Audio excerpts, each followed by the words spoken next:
The future's so bright, you've got to wear a headset that fools your brain into thinking it's an entirely different environment. Virtual reality as a gaming medium and more is gaining significant momentum, and it's come a long way from its infancy. Just ask anyone who's used a Virtual Boy.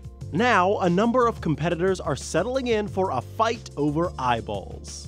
Oculus VR, the poster child, started in its recognizable form in August 2012 on Kickstarter. Since then, it's worked through 4 prototypes, 2 of them available for developers to purchase and tinker with. And the attention has gone mainstream.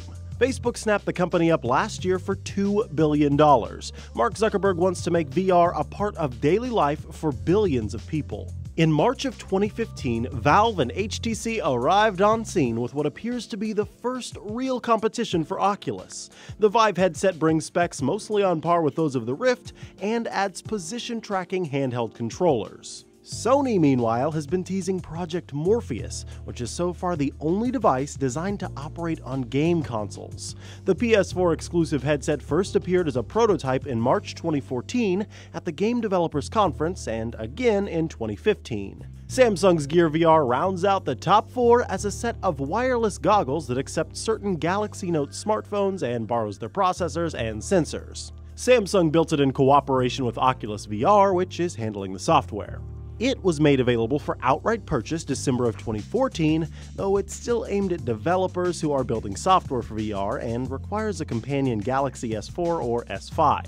Oh, and one honorable mention in Google's Cardboard project, which wraps certain Android smartphones in a temporary headset enclosure.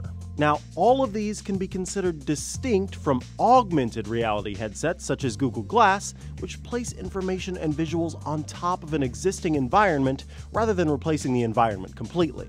Each of these headsets uses the same basic operating principle. Replace the wearer's environment with a wide field of view display that tracks the motion of their own head.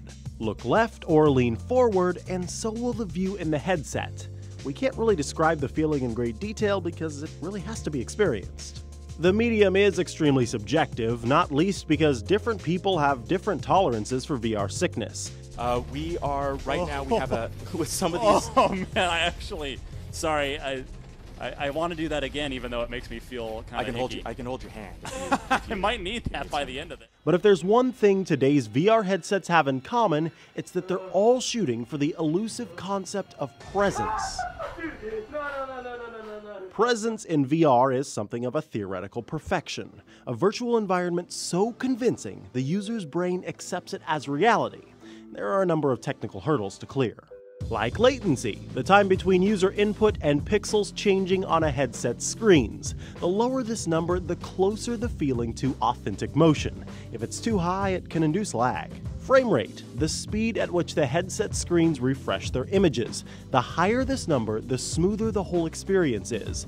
Oculus, at least, is shooting for 90 frames per second plus. Resolution and field of view, the apparent size of the screen. The higher the resolution, the harder it is to distinguish individual pixels on a screen a few inches from your eyes.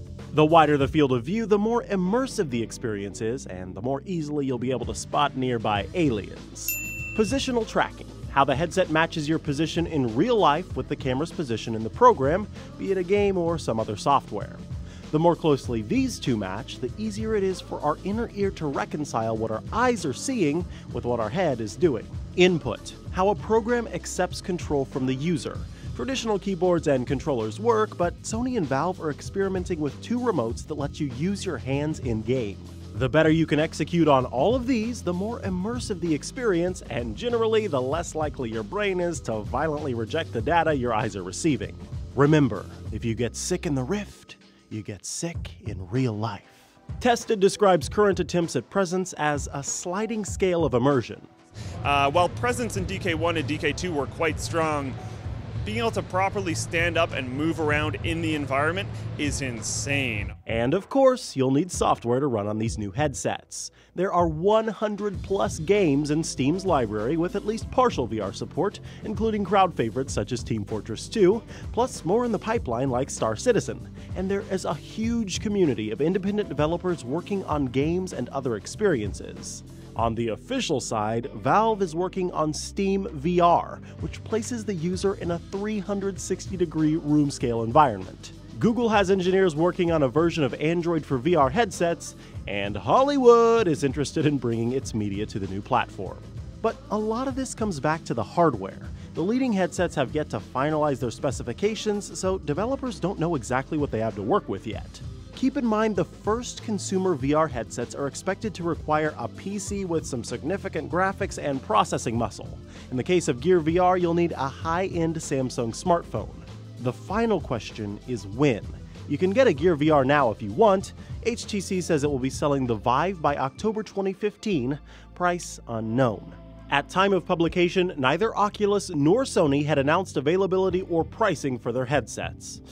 Guess we'll be stuck with plain old reality for now. For Newsy, I'm Micah Sargent.